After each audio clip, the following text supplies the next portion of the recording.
ধারা তো আর দুইটা নাই, সিরাজগঞ্জে আর সে ধারা একটাই।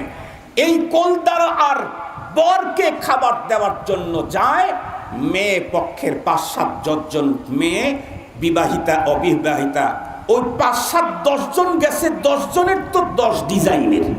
ঠিক বললাম? আমি ঠিক বললাম?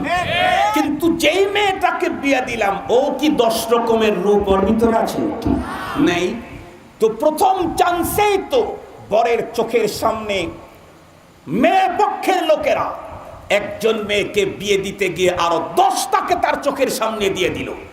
বর যখন তাকায় দেখছে, দেখার পরে যখন স্ত্রীকে যখন বাসায় নিয়ে গেছে, নিয়ে যাওয়ার পরে তার প্যাকেট খোলার পরে যদি দেখে ওই 10টার চাইতে এটা নিম্নমানের, তখন জান ঢুকছে কিনা? আমি কথা বলেন না কেন? তখন জান ঢুকবে কিনা? পীর সাহেব বলেন আর হুজুর সাহেব বলেন, যেই সাহেব বলেন, ওইখানে ঢুকতেই পারে, ওই জান ঢুকতেই পারে। কোভিড-19 যেমন কোন মন্ত্রীকে খাতির করে নাই, বেগানা নারীর দিকে তাকাইবে যে সেই আক্রান্ত হতে পারে, যত বড় পীর হোক। বেগানা নারীকে যে কাছে পেয়ে গল্প করবে সে আক্রান্ত হতে পারে, ও যত বড় মুহাদ্দিস হোক। মুহতারাম হাজরিন, এজন্য শরীয়তে বিধান দিয়েছেন, কুল্লিল মুমিনিনা ইয়াগুদ্দু মিন আবসারিহিম ওয়া ইয়াহফাযু ফুরুজাহুম ওয়া কুল্লিল মুমিনাতি ইয়াগদুযনা মিন আবসারিহিন্না ওয়া ইয়াহফাযনা ফুরুজাহুম।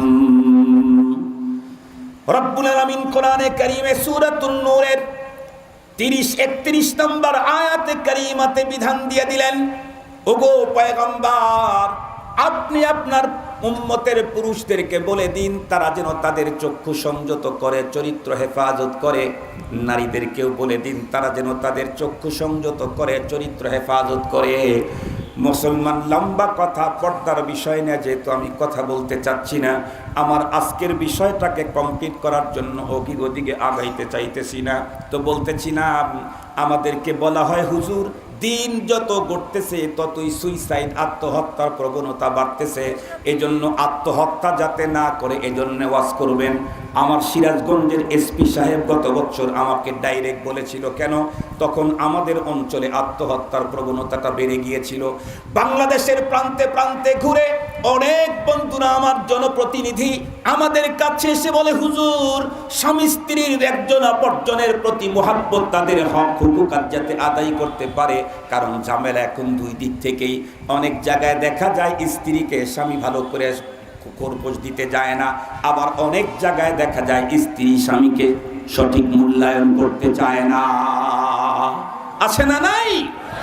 আর এই সবগুলি আসতে হলো এটার বড় ডার আশীর্বাদে।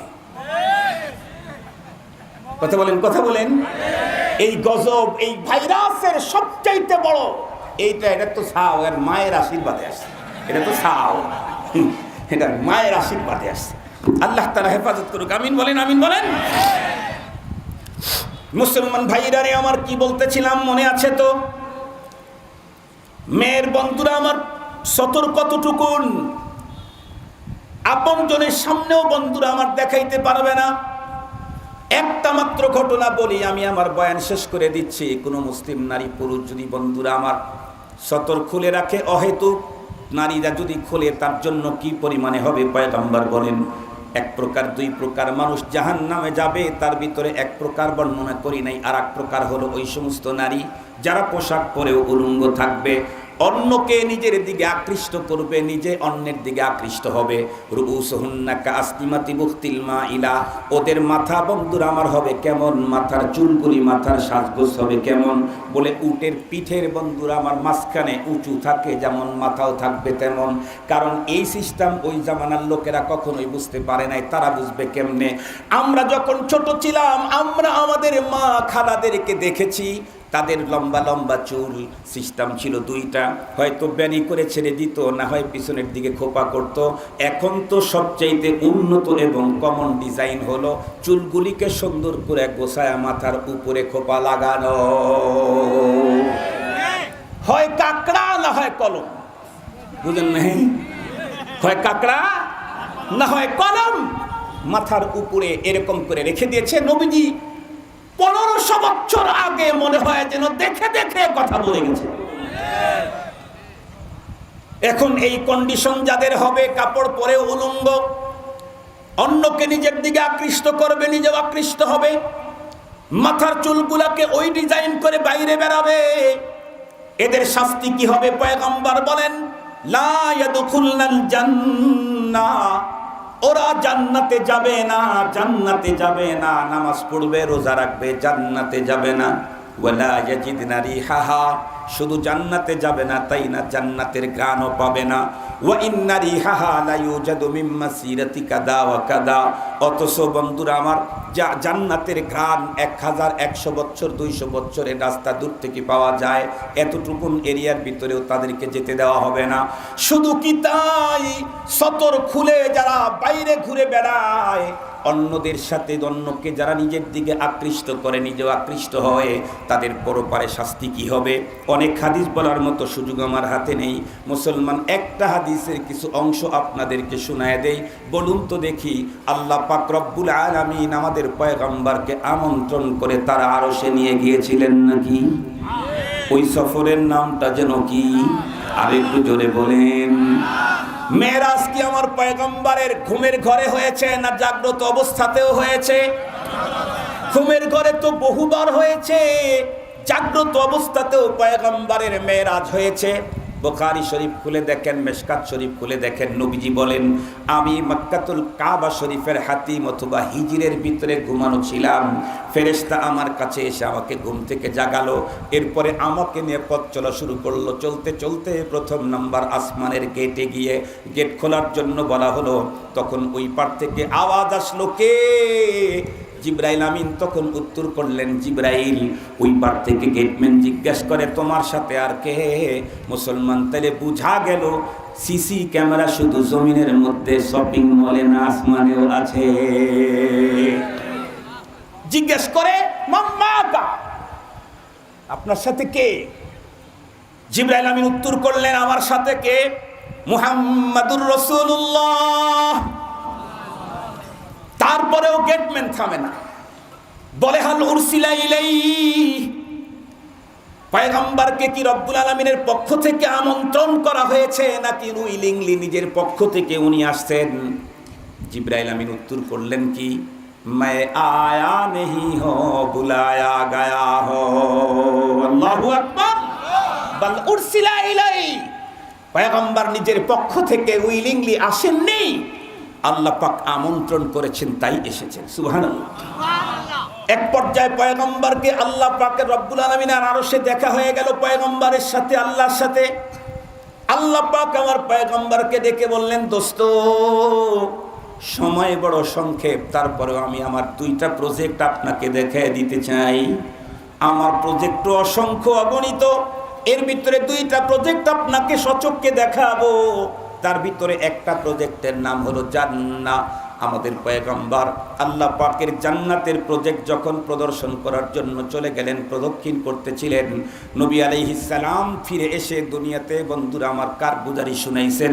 বলছেন, আমি জাহান্নামের, একটা হলো জাহান্নাম, জাহান্নামের ভিতরে উকি দিয়া দেখি পুরুষের চাইতে নারী বেশি হলো জাহান্নামের ভিতরে, আর জাহান্নামের ভিতরে নারীদেরকে নানা কায়দায় শাস্তি দেওয়া হচ্ছে। তার ভিতরে একজন নারীকে দেখলাম তামাম বডিটাকে চুলের উপরে ঝুলন্ত অবস্থায় রেখে দেওয়া হয়েছে। আপনারা বলুন তো দেখি, চুলের উপরে যদি একজন মানুষের পুরা বডিটাকে ঝুলে রাখা হয় তাহলে তার জন্য কিয়ামত কিনা? এরপরেও আবার নরমাল কোনো জায়গাতে ঝুলায় রাখা হয় নাই, জাহান্নামের আগুনের ভিতরে ঝুলায় রাখা হয়েছে। নিচের থেকে আগুন গুলিয়ে পরিমাণে তীব্র গতিতে উঠতেছে। মাথার বন্ধুরা আমার মগজগুলি খিচুড়ি পাকাইতে যেমন টকবক করে তেমন টকবক করছে। এই মুহূর্তে নারীর কান্নার আওয়াজ পৃথিবীর যদি কোনো এক কানি দিয়ে যদি দুনিয়াতে ঢুকে পড়তো তাহলে মানুষগুলি বেহুশ হয়ে যেত। আর একজন নারীকে আমি দেখলাম তার স্তনের ভিতরে বর্ষি ঢুকাইয়া তাম বডিটাকে বর্ষির উপরে ঝুলন্ত অবস্থায় জাহান্নামের আগুনের ভিতরে ফ্রাই করা হচ্ছে। বলা যত সহজ, শোনা যত সহজ, 1 সেকেন্ড কিন্তু এই শাস্তি ভোগ করা অত সহজ নয়। এরপরে আরো অনেকগুলি সিস্টেম আল্লাহর পয়গম্বর বলেছেন, সাথে সাথে কাকে কোন এই আযাবে কেন দেওয়া হলো তাও বলেছেন। যে নারীকে তার চুলের উপরে ঝুলন্ত অবস্থায় জাহান্নামের আগুনের ভিতরে পোড়ানো হচ্ছে, আগুনের তীব্রতার কারণে তার মাথার মগজগুলি টকবক টকবক করছে, এই নারীর অপরাধ সম্পর্কে পয়গম্বর ডাইরেক্ট ইনফরমেশন করেছেন, বলেছেন, বর্ণনা দিয়েছেন। এ নারী হলো ওই নারী যেই নারী নিজের চুলকে রং বিরঙ্গের ডিজাইন করে রাস্তা দিয়ে বের হয়ে ভিন্ন পুরুষকে দেখাইতো, অন্যদেরকে নিজের দিকে আকৃষ্ট করত। এই অপরাধী যারা, তাদেরকে জাহান্নামের আগুনের ভিতরে চুলের উপরে ঝুলে রাখা হবে, আগুনে পোড়ানো হবে। যেই নারীর স্তনের ভিতরে বর্ষি ঢুকে দিয়ে সেই বর্ষির উপরে পুরো বডিটাকে ঝুলন্ত অবস্থায় জাহান্নামে পোড়ানো হচ্ছে, তার কি অপরাধ? আল্লাহর পয়গম্বর বলেন, এ হলো ওই সমস্ত নারী দুনিয়াতে যাদের স্বামী থাকতে অন্য পুরুষদের সঙ্গে যারা এনজয় করত, এরা হলো ওই সমস্ত নারী। এই জন্য আমি লম্বা কথা বলতে চাই না, আল্লাহ পাকের কোরআন পয়গম্বরের হাদিস থেকে আমি আপনাদেরকে আজকে আমার বার্তা হলো, ভাই নারী হই আর পুরুষ হই, রব্বুল আলামিন আমাদেরকে সম্মান আর মর্যাদার জন্য যে পোশাক আমাদেরকে দান করেছেন, এই পোশাকগুলি আমরা পোশাক দিয়ে কমপক্ষে নিজের সতরটাকে ঢেকে রাখার জন্য চেষ্টা অবশ্যই করতে হবে। এখন একটা তথ্য কি বলবো, 2 মিনিট একটু বেশি লেগে যাবে। আমি তো ওয়াদা করেছিলাম 1 ঘন্টা, 1 ঘন্টা হয়ে গেছে, এই জন্যে 2-3 মিনিটের অনুমতি নিলাম। হ্যাঁ, 1 ঘন্টা না, আমি যেটা বলি এটা শুনে। এই যে পোশাক পরে যে উলঙ্গ থাকবে, এটার ডিজাইন কি হবে? পোশাক পরে উলঙ্গ থাকবে, তার ডিজাইন মুফাসসিরিনে কেরাম 3টা বলেছেন। দেখেন, ওই 3 ডিজাইনের পোশাক আমার ভিতরে থাকলে তাহলে আমাকে ওখান থেকে সরে আসতে হবে। 1 নাম্বার, পোশাক পরেছে কিন্তু পুরা সতর ঢাকে নাই, যেমন পুরুষ কোয়ার্টার প্যান্ট পরেছে অথবা লুঙ্গি পরে ওই যে আগেরটাই মারছে, মনে আছে না আপনাদের? এই যে আগেরটা, তাহলে এই যে খোলা